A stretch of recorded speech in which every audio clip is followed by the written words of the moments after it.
뉴욕에 아주 악명 높은 감옥이 하나 있어요. 싱싱 감옥. 아주 징글징글한 놈들만 잡아놓는데요. 거기에 희대의 살인범 쌍권총 크로울리라는 사람이 있었습니다. 그 사람이 한적한 시골길에서 잘 세우고 여친과 뜨거운 밤을 보내고 있었는데요. 그때 경찰관 한 명이 다가왔어요. 저 면허증 좀 주시죠. 그때 크로울리는 어떻게 했을까요? 한마디 말도 안 하고 바로 총을 쏘았어요. 경찰이 쓰러지자 크로울리는 차에서 내려 확인 사살까지 했습니다. 하지만 그는 이렇게 말했죠. 내 안에는 지친 마음이 있다. 그것은 선한 마음이다. 어느 누구도 해치고 싶지 않다. 그리고는 자기는 정당방위를 했다며 개소리를 해댔죠. 이런 미친, 그것이 제정신이냐? 여러분, 눈치채셨나요?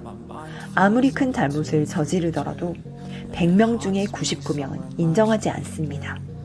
극악무도한 살인자라도요.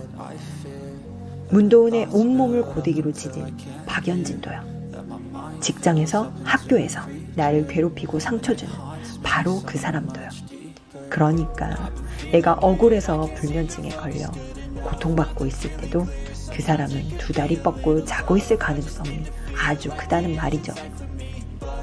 자자, 아무리 비난하고 증명하려고 해도 나쁜 사람들은 변하지 않아요.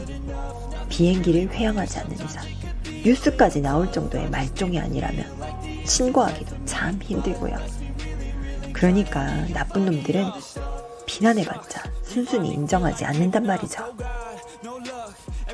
자, 그럼 이제 그런 사람들 어떻게 확실하게 이길 수 있는지 제가 방법을 알려드릴게요. 첫째, 악의 감정을 이용해 폭발적으로 성장하세요. 비상식적 성공법칙 프롤로그에는 이렇게 쓰여 있습니다. 누구도 신경 쓰지 않고 싫은 사람과 일하지 않는 삶을 위하여. 와우, 이게 우리가 진짜 원하는 삶 아닌가요? 비상식적 성공법칙에서는 이렇게 말하고 있습니다. 성공은 악의 감정에서 시작된다. 여러분, 학교나 직장 생활에서 서러운 일을 당했다면 이때 속상한 마음, 복수하고 싶은 마음을 성공하는 에너지로 쓰라는 겁니다. 보통 사람들도 이 악의 에너지를 활용하면 엄청난 성장을 하게 되어 있어요. 성공한 사람들의 이야기에서 이미 많이 들어보셨을 텐데요.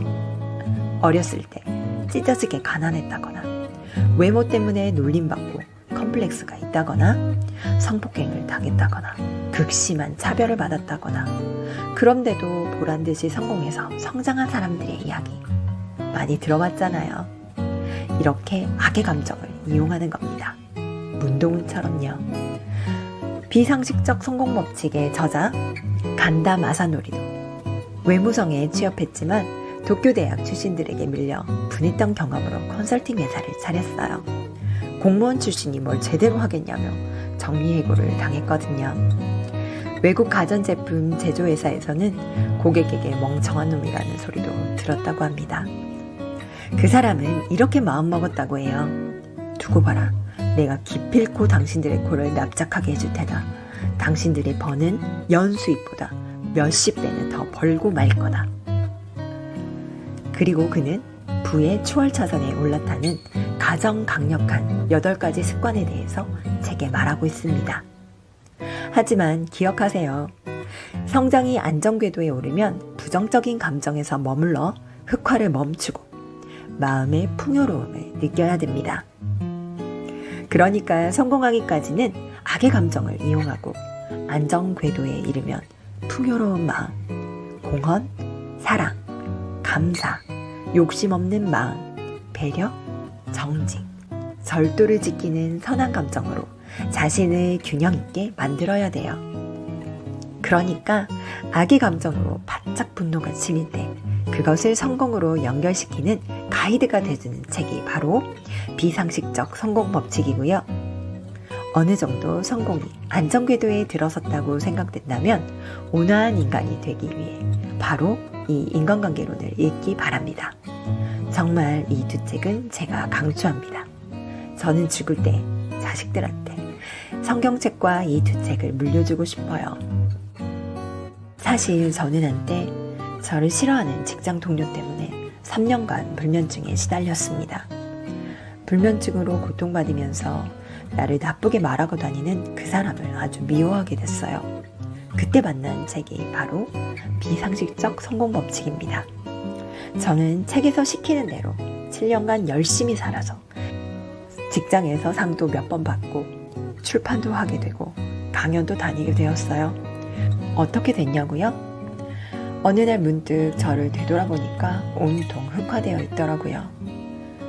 건들기만 해봐라. 아주 본때를 보여주겠어.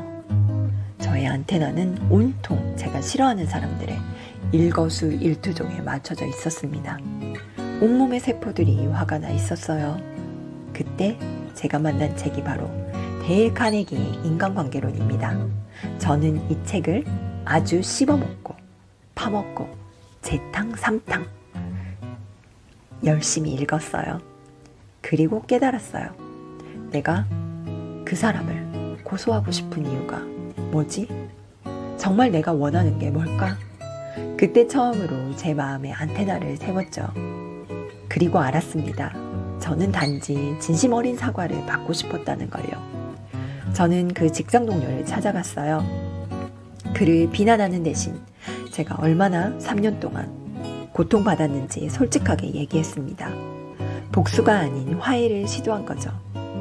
복수는 남을 추락하게 하지만 사실은 나도 타락하게 한다는 것을 깨달았어요.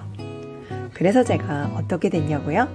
인간관계론 책에서 읽은 그대로 안갚음하고 싶은 마음을 버리고 고소까지 생각했던 직장 동료에게 미안하다는 말을 들었습니다. 이제 직장에서 인사만 하는 정도? 그냥 같은 직장에 다니는 안 친한 사람. 딱 그 정도. 선을 넘지 않는 사이가 되었죠. 그리고 올해 3월 저는 그 사람을 영영 마주치지 않아도 되는 다른 곳으로 발령이 납니다. 얼마나 좋은지요. 여러분, 살인자도 비난과 비판에는 자기는 선한 마음이 있다며 개소리를 하는 게 사람의 본성입니다. 어쩌면 저 티나도 그런 본성을 가지고 있겠죠? 비난과 비판으로 절대 사람이 바뀌지 않는다는 것. 혹시 인간관계가 힘들다면 불문율인 이 구절을 꼭 기억하세요. 남에게 대접받고자 하는 대로 너희도 남을 대접하라. 모든 사람은 베푸는 대로 받게 되어 있습니다. 살인자는 행한 대로 받게 될 것입니다. 박연진은 뿌리는 대로 받게 될 것입니다. 저 티나도 남에게 베푸는 대로 받게 될 것입니다. 지금 인간관계 때문에 힘들다면 악의 감정을 성장의 기회로 삼으시고 어느 정도 성공 궤도에 오르면 이제 온화해집시다. 적을 만들지 않으려면 내가 먼저 적이 되지 않으면 돼요. 적이 되려고 하는 사람을 만나더라도 나는 먼저 적이 되지 않으면 됩니다. 우리는 불문율을 아니까요. 책으로 만드는 가뿐한 세상. 슝슝 책방, 곧 또 좋은 책으로 만날게요.